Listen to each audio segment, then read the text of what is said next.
Bien, ahora vamos a ver la parte de clasificación de Cushing ya para ir terminando. Al síndrome de Cushing lo podemos clasificar de dos maneras, ¿sí? Lo vamos a clasificar en un Cushing de tipo exógeno y en un Cushing de tipo endógeno. Cuando hablamos exógeno quiere decir que como estamos en contexto de Cushing, hay aumento de cortisol y es de tipo exógeno, el cortisol ha venido de una fuente externa, ¿no? ¿Cuál es la más común? Los fármacos. En este caso, puede ser por dexametasona o por prednisona. ¿Y qué es lo que va a pasar? Que como tú ya estás administrándote glucocorticoides, entonces tu cuerpo, ¿qué dice? O a nivel de tu hipotálamo y de tu hipófisis, ya tengo corticoides, entonces, ¿para qué voy a producir CRH? ¿Para qué voy a producir ACTH? Si ya me lo estás dando de afuera, ¿no? Entonces, se inhiben, mira, se inhiben, dejan de producir cortisol o dejan de estimular a la glándula suprarrenal y de igual manera la glándula suprarrenal dice, ya me están dando cortisol de afuera, ya mis niveles de cortisol yo los suprimo, ya dejo de eh, producir cortisol porque me los dan de afuera. Entonces, esa sería la causa exógena, ¿no? El Cushing exógeno. Y debes saber que la pregunta viene así, ¿no? ¿Cuál es la etiología más frecuente de síndrome de Cushing? Tú vas a decir la ingesta de fármacos, ¿no? La exógena siempre la cabeza es la principal. Y luego tenemos el Cushing de tipo endógeno, quiere decir que los niveles de cortisol elevados ya no son producto del exterior, en este caso de algún fármaco. Quiere decir que hay algo en tu cuerpo que te está produciendo mucho cortisol, pero ¿qué sería ese cortisol? Entonces acá tienes que identificar o ver los niveles de ACTH. Entonces por eso se llama dependiente de ACTH e independiente de ACTH. ¿Qué quiere decir esto?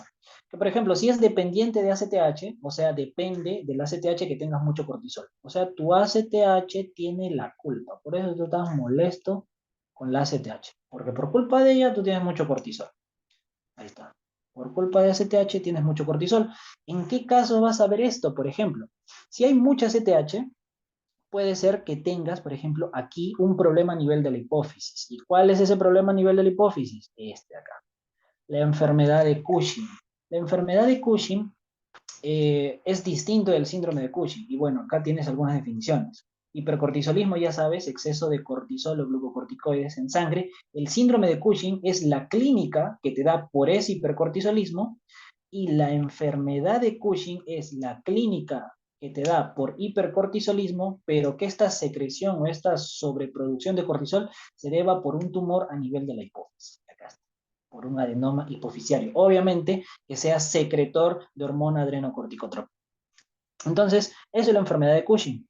Y si tú tienes, en este caso, un tumor a nivel de la adenohipófisis en tus células corticotropas que van a secretar más hormona adrenocorticotropa, entonces lo que te va a producir obviamente es más niveles de CTH, más niveles de cortisol y te da síndrome de Cushing, ¿no? Entonces, vemos acá adenoma hipoficiario que puede ser micro o macroadenoma. Y esto de acá es la causa, es la segunda causa más frecuente de síndrome de Cushing. Entonces, ¿cuál es la causa o la etiología más frecuente de síndrome de Cushing? El Cushing por fármacos, que es de tipo exógeno. ¿Y cuál es la segunda causa más frecuente? La enfermedad de Cushing. O sea, un adenoma a nivel de la pituitaria que está produciendo muchas cantidades de ACTH. Pero si te preguntaran, ¿cuál es la causa de Cushing endógeno más frecuente? La primera causa, esta de acá, la enfermedad de Cushing, porque solamente te hablan de endógeno, no te están hablando en general, ¿ya? Pero otra causa de Cushing endógeno dependiente de ACTH puede ser por una secreción ectópica, por ejemplo. Cuando hablamos de secreción ectópica, hacemos referencia a que hay otro tumor que te está produciendo ACTH, pero que no está en tu hipófisis ni en tu hipotálamo, no está en ese eje. Por ejemplo, ¿dónde puede estar? Aquí en el pulmón. Este es el más frecuente, acá. ¿Cómo se llama ese tumor? Se llama tumor microcítico de pulmón, o también lo puedes llamar carcinoma pulmonar de células pequeñas o carcinoma pulmonar de células de avena, como tú quieras. Entonces, este tumor que se está formando en el pulmón, obviamente, lo que va a hacer es producir ACTH, ¿no? De manera ectópica. Y por lo tanto te va a dar esta sobreproducción de ACTH, ya te está dando un síndrome de Cushing. ¿Cómo se llama ese tipo de patología? Síndrome paraneoplásico, ¿no? Síndromes paraneoplásicos. No te olvides. Bien, entonces, esas dos son las principales. Y si nos vamos a la otra causa de Cushing endógeno, que es la independiente de ACTH, quiere decir que cuando tú veas los niveles de ACTH van a estar disminuidos o van a estar normales. O sea, no va a ser culpa de la ACTH. Entonces, por lo tanto, tú con la ACTH estás feliz. ¿Qué quiere decir? Que los niveles de cortisol netamente se deben a que hay algo en tu glándula suprarrenal que los está hiperproduciendo. ¿Y cuáles pueden ser esas posibles causas? Un adenoma adrenal. Este adenoma adrenal, como su nombre lo dice, adenoma, suele ser de tipo benigno y por lo general se da en pacientes mayores de 7 años. Y tenemos el carcinoma adrenal que cursa con malignidad, lo puedes ver acá, hace metástasis a pulmón, hígado, ganglios linfáticos, es de evolución más rápida y por lo general se da en pacientes menores de 7 años. Y tenemos otra causa que es la hiperplasia suprarrenal, que puede ser micro o macronodular, como por ejemplo el síndrome de Carney y el síndrome de la hiperplasia adrenal bilateral con multifocos, no multifocal. Vemos varios tumorcitos a nivel de la glándula suprarrenal. Independientemente, ellos están produciendo más cantidades de cortisol. Por eso el cortisol está elevado. ¿Cómo está el resto? Disminuido. ¿Ya? Entonces, esa sería la principal clasificación. Pero me olvidaba algo.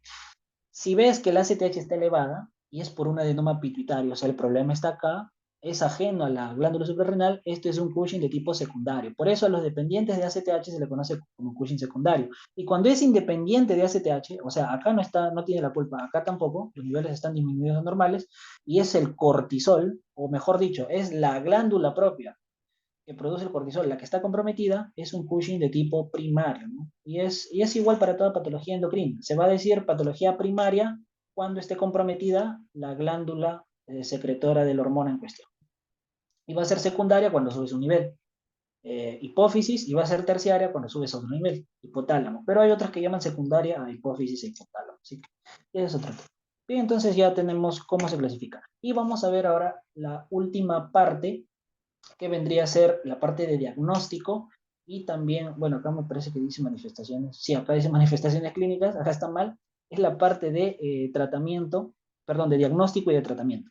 Entonces, veamos esta imagen de aquí, ahí está. En esta imagen de acá, imagínate que llegó una paciente a tu consultorio, ya le hiciste la anamnesis todo y vas a hacer la exploración física. Entonces tú te das cuenta, la señora, que tiene este tipo de cara. Está rubicunda, tiene espinillas, tiene acné, tiene hirsutismo, mira, mayor cantidad de vellos a nivel de la cara.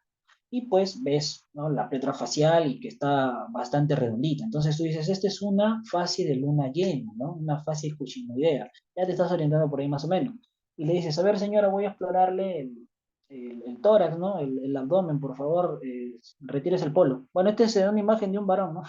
Pero sigamos el ejemplo de la señora. Entonces, le sacas el polo y lo que puedes apreciar es esto de acá, que por su grosor, todo parece como si fuese un hematoma, ¿no? Pero en realidad son las estrías purpúreas, o las estrías rojo violáceas. Que lo puedes ver acá por debajo de la axila y a nivel del pectoral, ¿no? De los pectorales. E incluso si bajamos a nivel abdominal también se pueden encontrar. Entonces tú solamente haciéndole la anamnesis ya y el examen físico, tú dices ya, ¿sabes qué? Esta señora tiene síndrome de Cushing. Y encima te lanzas, ¿no? Esta señora tiene síndrome de Cushing hasta demostrar lo contrario. Ya le diagnostiqué ya.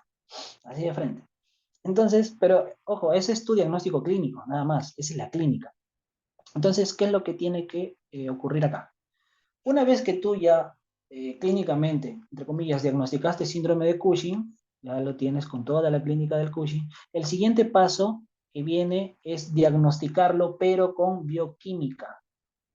En endocrinología todo es bioquímica. Primero es bioquímica antes de hacerle una resonancia magnética, una TEM, lo que sea. Siempre primero manda la bioquímica. Y cuando tú haces este diagnóstico por bioquímica, se le conoce como el diagnóstico sindrómico. O sea, vas a mezclar, ya tienes tu clínica de Cushing, pero la vas a cerciorar con esta bioquímica. ¿Y cuáles son los análisis que vas a pedir? Bueno, los análisis son cortisol libre urinario en orina de 24 horas, que se conoce con el nombre de CLU, o también como CLO, cortisol libre urinario, cortisol libre en orina.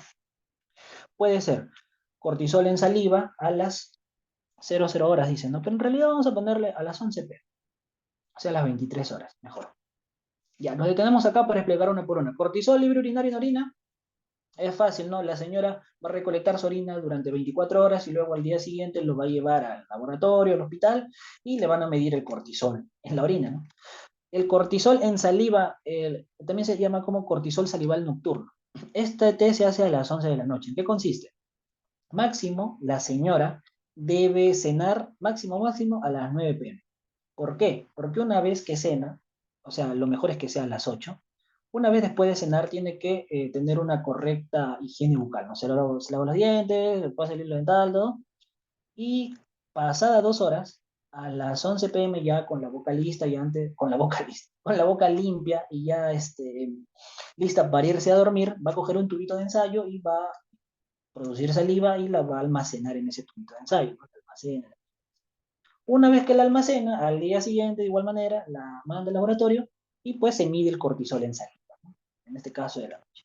Y la última prueba es esta de acá, la supresión débil con dexametasona 1 mg a las 11 p.m. Y esta pruebita es la más interesante. ¿Por qué? A esta prueba también se le conoce como la supresión con dexametasona con dosis bajas. ¿Por qué dosis bajas? Porque es 1 mg nomás. Ojo, las pastillas de Dexa están de 0,5 miligramos. ¿Qué quiere decir? Que si tú le vas a dar 1 mg a la señora a las 11 p.m., le tienes que dar 2 pastillas. Bueno, tú no le das, le explicas que ella va a consumir. ¿Ya? Entonces, eh, ¿qué pasa? Cuando tú das dexametasona, o sea, le estás dando glucocorticoides, tú esperas tener un efecto, ¿no? Tú esperas tener un efecto. En este caso, a ver, te lo voy a explicar por acá. Si tú le estás dando cortisol exógeno, ¿te acuerdas cuando te expliqué? O sea, tienes cortisol, pero por un fármaco, en este caso por dexametasona. ¿Qué pasaba con tu ACTH y con tu CRH? Como que se resienten, ya, mira, me has cambiado por otro, ¿no? Me has cambiado por uno de afuera. Y ya dejan de producir ACTH, CRH, ACTH y por ende cortisol. Entonces, la única fuente de administración es el cortisol externo. Por lo tanto, al día siguiente, tu cortisol, ¿cómo estaría? Si se ha suprimido la ACTH, SRH, todas ellas, va a estar disminuido, ¿no? En este caso, se llega a suprimir el cortisol en una persona normal, pero para que entiendas esto de la supresión, tengo que dibujarte el ciclo circadiano. Lo vamos a ver acá rápido. A ver, vamos a hacer este gráfico, así. Vamos a ponerle, a ver, 0 horas acá, 8 de la mañana, 12, 16, y bueno, acá las 24 horas, ¿no? Bueno, se acaba el día. El cortisol, debes saber que el cortisol sigue, ¿qué cosa? El ritmo circadiano, no te olvides, el ritmo circadiano. ¿A qué me refiero con eso del ritmo circadiano? Mira, los niveles de cortisol están así. Luego pasan así, vienen por acá, vienen por acá, vienen así, bajan por acá, luego suben un piquito, tiene las 4, luego cuando ya acaba el día, ahí. ¿Qué quiere decir esto? Mira, más o menos, ya, a las 4 de la mañana, 4 de la mañana, tienes tu pico de cortisol elevadísimo. Y luego, conforme pasa el día, te despiertas a las 8, a las 7, haces tus actividades, llega al mediodía, hace un piquito más de cortisol, pero sigue disminuyendo, pasa la tarde, sigues haciendo tus actividades, llega a las 4 de la tarde, hace otro pico, y luego, al final del día, ya cuando llegas matado de tu trabajo, de estudiar, tus niveles de cortisol están bajísimos, ¿sí? Están bajísimos. Pero ¿cómo los recuperas? Durmiendo. Porque miran, toda la madrugada, porque esto ya es la madrugada, ¿no? La madrugada, recuperas tus niveles de cortisol. Y esto es importante. ¿Por qué? Porque como te dije, como tienes poco cortisol, si tú le metes una DEXA, que es un glucocorticoide, vas a bloquear a las RH, ACTH y no van a producir más cortisol. De tal manera que al día siguiente, si tú le mides los niveles de cortisol a este paciente, ¿cómo crees que van a estar esos niveles de cortisol? Disminuidos, porque no logró recuperar en la madrugada porque se resintió la CRH y la ACTH. ¿Ya? Ese es en una persona normal. Pero ¿qué pasa en un paciente con hipercortisolismo? ¿Tú crees que va a seguir el ritmo circadiano? No, porque, o sea, así pasen las horas, su cortisol va a estar por acá, pues va a estar aumentado, porque es síndrome de Cushing, es hipercortisolismo. O sea, el cortisol va a estar aumentado. De tal manera que si tú le das la dexametasona, si le das la dexametasona, a este cortisol que está aumentado no lo va a suprimir. Así quiera inhibir al ACTH o a la CRH, la CRH y la ACTH son rebeldes, siguen produciendo cortisol, siguen produciendo cortisol. Entonces, ¿cómo te vas a dar cuenta que ese paciente tiene síndrome de Cushing? Cuando tú le des la dexa y los niveles de cortisol al día siguiente los encuentres aumentados, no los suprimas. ¿Ya? Entonces, esa es la clave. La no supresión, X supresión, no suprime. Si no suprime, entonces va a ser Cushing. Y algo importante, ¿cómo lo vas a diagnosticar? Con dos de estos criterios, que pueden ser dos de uno mismo, o sea, dos de cortisol libre, dos de supresión convexa o dos de cortisol salival nocturno. O lo que se prefiere es hacer uno de cada uno. Puedes hacer uno de libre urinario y uno de la supresión convexa. Y ya tienes más o menos tu diagnóstico de Cushing. Entonces, como resultado, si le pediste cortisol libre urinario, te sale menor a 100 microgramos, no hay Cushing. Pero si te sale el club mayor a 100 microgramos, es síndrome de Cushing, ya está confirmado, ya no hay nadie quien te pueda refutar, porque ya tienes la clínica más el diagnóstico bioquímico. Siguiente, el cortisol salival nocturno. Si en caso te salió menor de 1.6 nanogramos por mililitro, no es Cushing. Pero si te sale más de 1.6, tú dices es Cushing de cajón.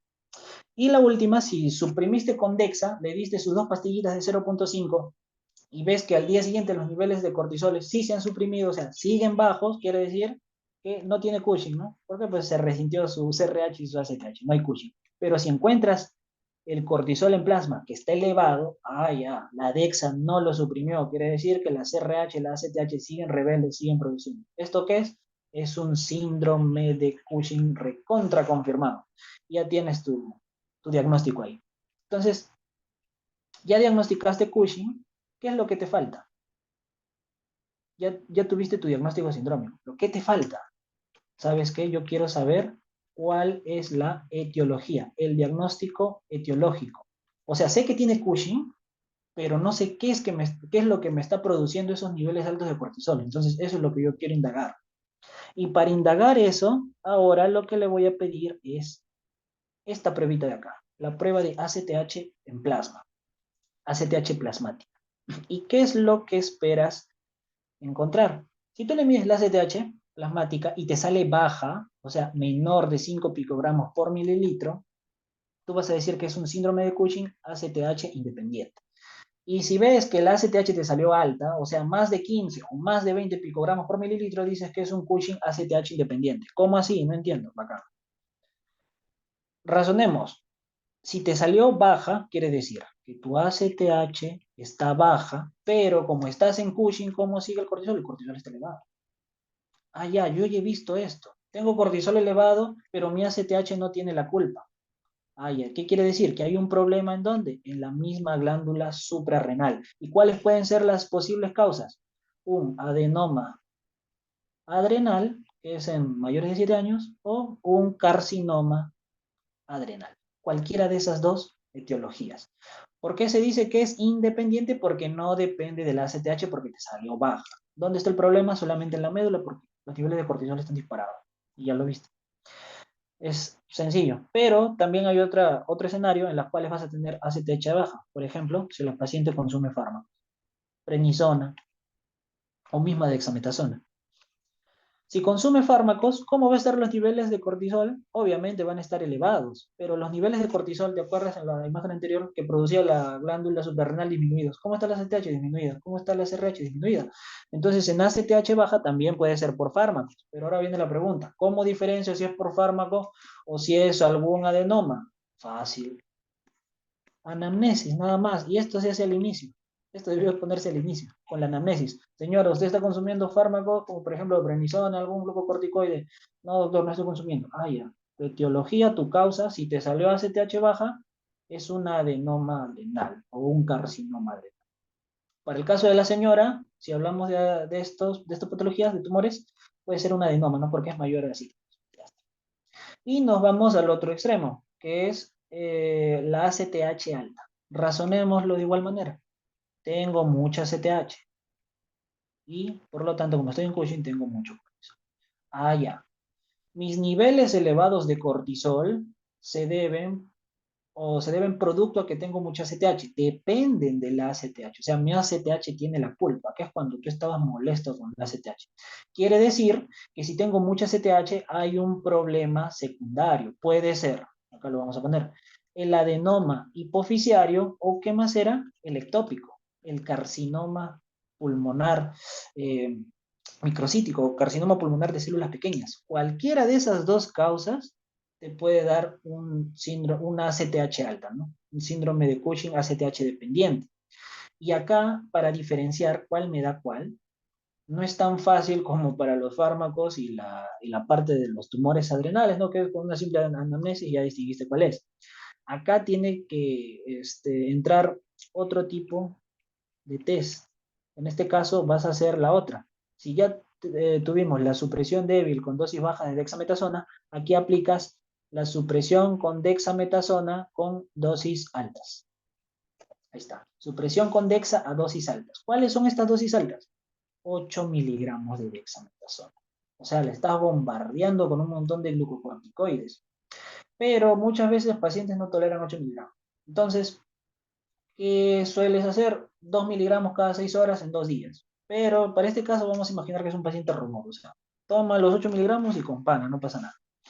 Entonces, los 8 miligramos, bastante glucocorticoides, le vas a dar a la señora y prácticamente va a bombardear a dónde? A la ACTH y a la CRH, ¿no? Entonces, si está entrando mucho glucocorticoide, ya sabes, de manera exógena, para el adenoma pituitario, el adenoma hipoficiario, que suele ser una cosita, ¿no? Un microadenoma chiquitito, como está viniendo cortisol de afuera, dice, ah, ya me resentí. Entonces, tanto la CRH como la ACTH, ¿qué va a pasar? Disminuye, se suprime. Bueno, no la CRH como tal, sino, lo voy a poner por acá, la ACTH cae. Y si la ACTH cae, caen los niveles de cortisol. ¿Qué quiere decir eso? Que cuando tú le aplicas 8 miligramos de dexametasona a un paciente que tiene un adenoma hipofisiario, va a suprimir los niveles de ACTH, porque va a interpretar como, me estás dando mucho corticoide de afuera, ya voy a dejar de producir más ACTH y más cortisol. ¿Entiendes? Pero si tú le das estos 8 miligramos a un paciente que tiene un carcinoma de pulmón, es un carcinoma pulmonar, ¿no? Suena como que más imponente, más bravo. Y a este sí es un malcriado. Así tú le des 8 miligramos de Dexa, este pata no se inmuta. Él va de frente, dice, para pecho y sigue produciendo ACTH, sigue produciendo cortisol. De tal manera que si tú le haces el test con dexametasona de 8 miligramos y vas a medir nuevamente la ACTH y el cortisol, ¿cómo lo vas a encontrar? Aumentados, no se suprime. Y esa es la diferencia. Después del test de 8 miligramos, si suprime, ¿qué es? Adenoma hipoficiario.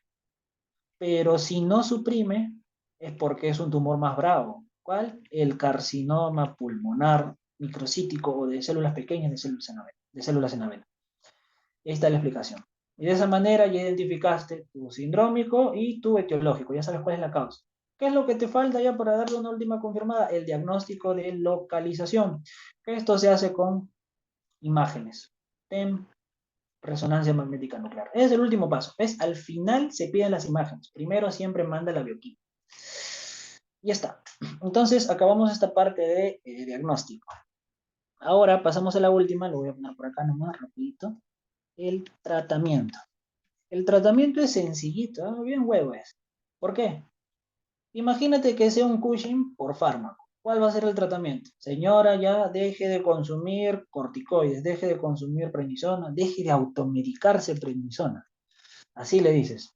Paras los glucocorticoides y se mejora su cuadro. Pero, o sea, muy resumido, ¿no? Obviamente no le vas a decir, ya señora, deje de consumir corticoides así de porrazo. No, tiene que ser un descenso gradual. ¿Verdad? Siempre es un descenso gradual. ¿Por qué? Porque, o sea, la CRH y la ACTH no están produciendo nada. Entonces, si tú le quitas de porrazo, estas siguen resentidas y no vas a tener cortisol. Entonces, tienes que ir quitándole cortisol poquito a poco hasta que ésta se vuelva a amistar, ¿no? Contigo. Se amista nuevamente contigo y ya te sonríe de nuevo y empieza a producir.